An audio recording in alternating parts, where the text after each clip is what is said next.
Good morning, everybody. It is the 19th, I think, today, 16th. So we got up today to cut hay. The weather's going to cooperate with us for the next 10 to 14 days. Crabgrass is coming back in, looking really, really good. Hardly no weeds whatsoever. I mean, crabgrass is technically a weed, but cows like it. Sorghum's looking good. It's all coming back. So we go to service our cutters. We check them daily.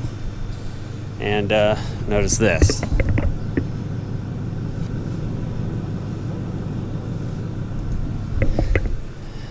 Yeah, it's not good.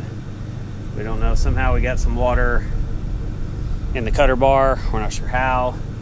We did notice a couple of little trailing leaks here. I did have a weld repair here about a year ago. I wonder if maybe it's broken.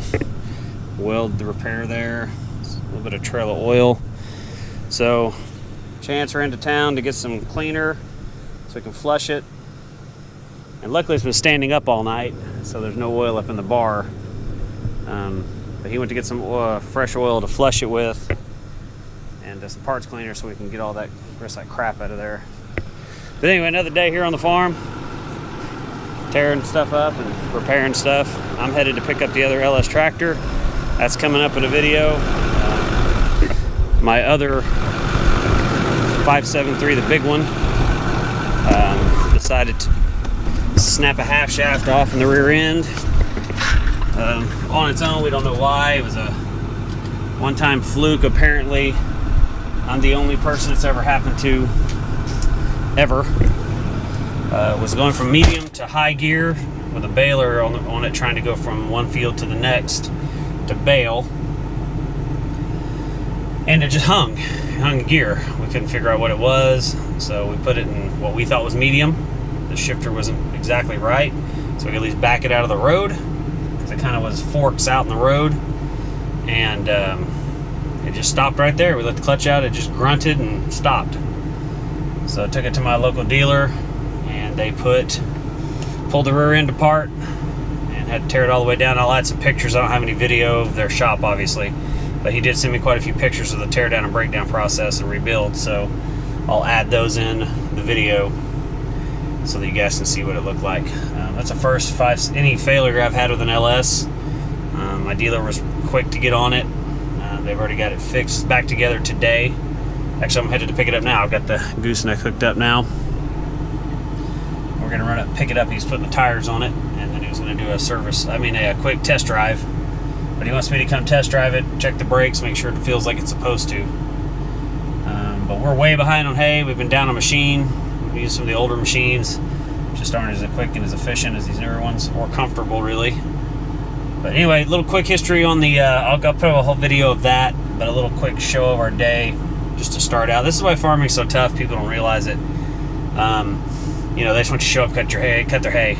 They don't really see the intricacies of, excuse me, I said that all wrong. The details we have to go through service-wise to make sure the machines are up to par to get them out in the field. Customers are customers. You're never going to change that. I'm that way on some things myself. However, going as fast as we can. The weather's our biggest Achilles, heel on that deal. Biggest problem. So anyway, we got good weather for a while. We're going to try to cut it all today. We're going to lay down as much as we humanly can. We're down to where it's now 3 and 4 days drying. For us in Oklahoma, usually in 2 days we can cut, rake, bale. We can cut on a Sunday, and by Wednesday we're out of the field, baled, gone. Usually, sometimes it's 106 outside and be ready to bale in a day. The love grass and certain types of grass like that dry quickly.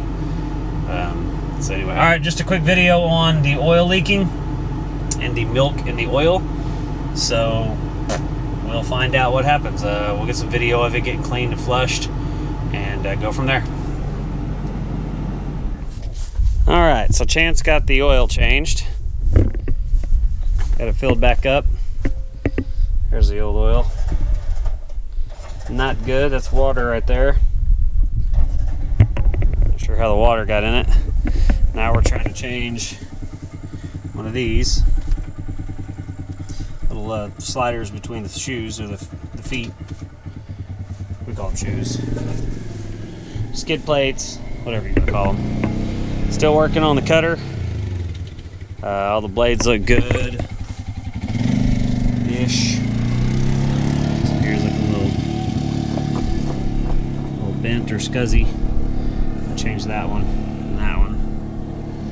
Other than that, it all looks good. So far, so good cutting. We'll get it back out there and get cutting, get some more footage of it. So this is my MT573, my first one. We bought, I think 17, 18 months ago for the farm.